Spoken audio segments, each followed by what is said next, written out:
Episode 8. I was never a good person. Mary's heart started beating faster than she could count. She looked up slightly and saw that her fierce deskmate's eyes were squinted, and she was even whistling. Her voice was casual, and she had one hand in her pocket. She turned to the side and looked at the cars of teenagers around her. Why is this girl still laughing? Wondered Mary. There were too many rumors about the school bully.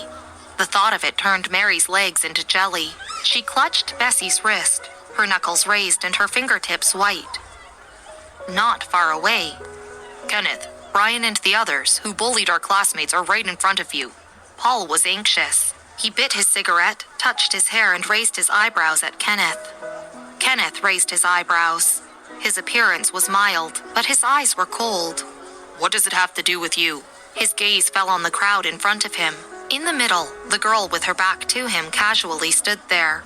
She was rather tall and skinny and didn't look over. In the setting sun, her face was bright and demonic. She looked calm and arrogant, and was clearly a tough one.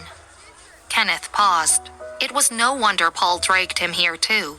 The scene was indeed entertaining. Kenneth, why did you stop?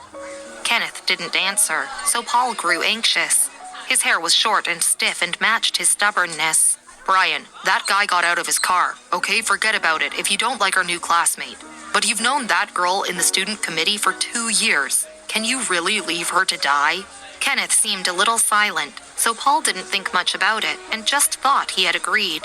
He took a step forward and said loudly, Mary, bring the new classmate over here and make way for Brian. Paul's voice was quite anxious. As Mary heard Paul's voice, she lowered her eyes and pursed her lips tightly, her body tense, and her loosely fit school uniform making her seem very small and delicate. Holding Bessie's hand tightly, she walked in Paul's direction. Brian was famous for his fierceness. When he first transferred to the school, he became the leader of the local bandits. His reputation as the school bully spread widely. The rumors in Brightbow High were all about his evil deeds. He had a tough background, and even the underworld didn't dare to mess with him. How could these regular students possibly afford to mess with him? Even Mary, a good student, had heard of him. After what Paul said, she quickly pulled Bessie and wanted to drag her away. But Bessie's feet stayed glued to the ground. She wouldn't move.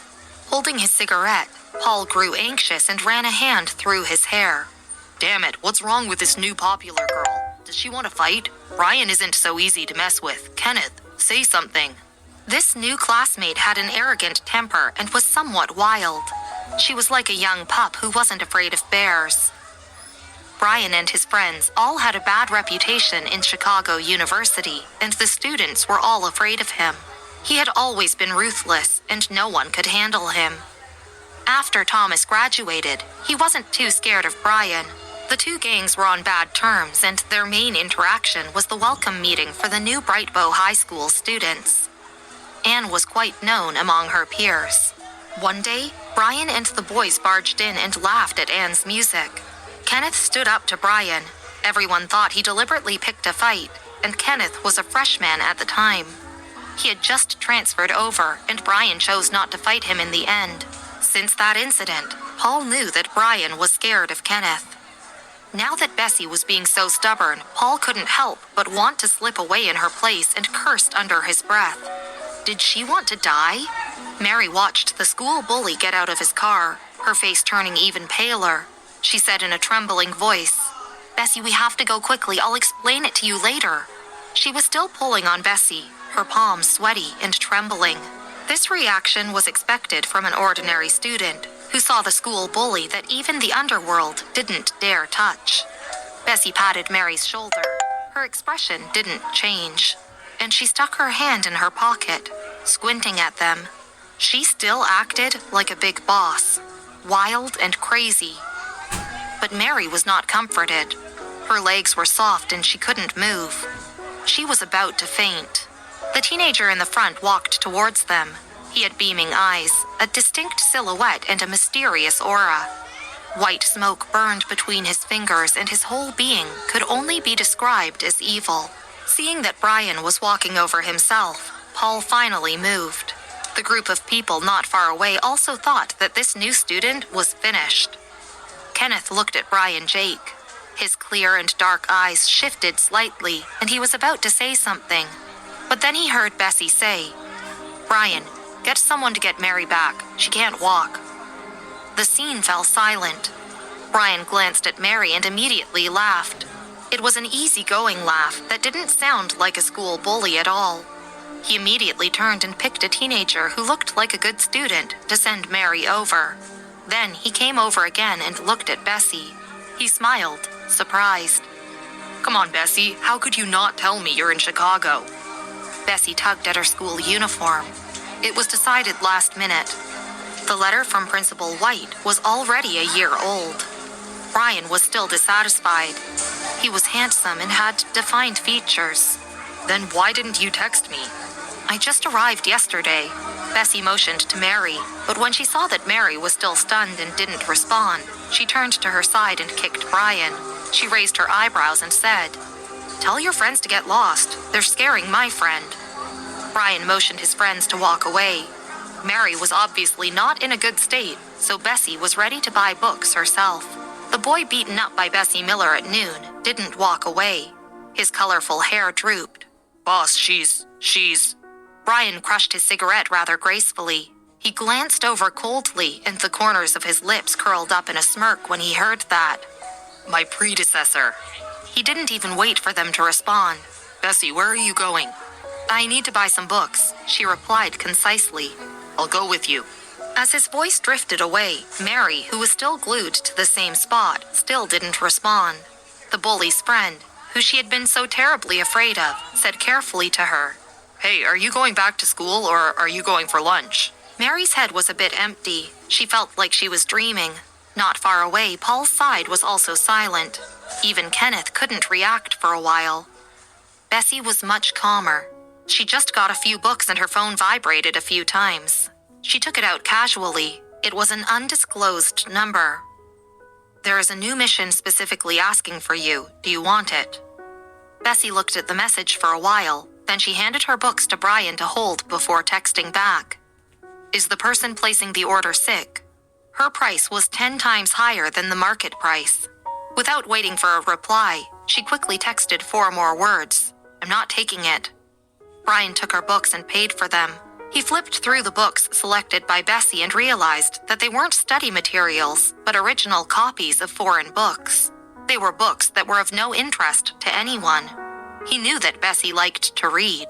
Bessie's entire study was full of her books, and she especially liked reading the original text. Brian had seen the original 100 Years of Solitude and Kite Chaser on her bedside. He put the books on the cash register. His shredded hair dropped slightly, and only his dark eyes were sharp. Brian paid, and Bessie didn't argue with him. After sending the message, she put her phone back in her pocket and walked outside first. Brian took the bag and walked towards her. He held the cigarette that was almost gone and was about to throw it in a trash can. Want to have food first? Brian waved his hand in front of her and tilted his head with a smile. Bessie shook her head. She had to go back to the dorm and study. "Give me a stick." She glanced at him. Brian knew what she was saying. He flinched back and sulked. "No, Grandma Bertha will kill me." Bessie kicked him and stared at him with her pretty bandit eyes.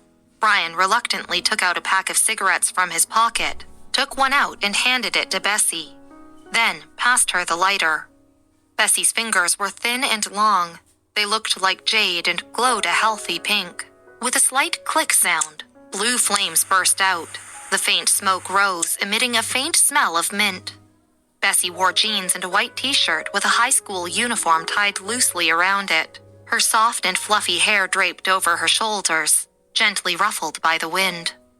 She lowered her eyes and casually leaned against the wall. Smoke rose from her fingertips, and she looked quite relaxed. There was also a sort of calmness that hadn't been in her these past few days. She was mesmerizing. Brian squatted at the intersection to help her keep a lookout. He couldn't help but glance back, frowning. A few years ago, Bessie had knocked on his door drenched in blood. He didn't know what she had just been through. He didn't ask her much about it. He didn't know how to comfort other people. He had started smoking when he was a kid, and smoking had a soothing effect. That night, Bessie and him were smoking the whole night before she was fine. It was just that she was different from him.